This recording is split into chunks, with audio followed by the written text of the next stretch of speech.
Today is gonna be the day that they're gonna throw it back to you. By now, you should have somehow realized what you gotta do.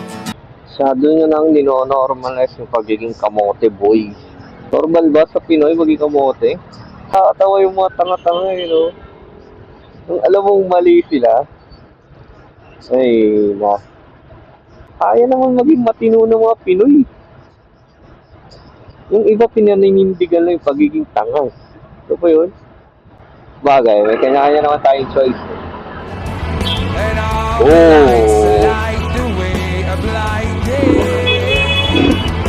Kamote! Oh. Ay, daming tanga, boy! Woo!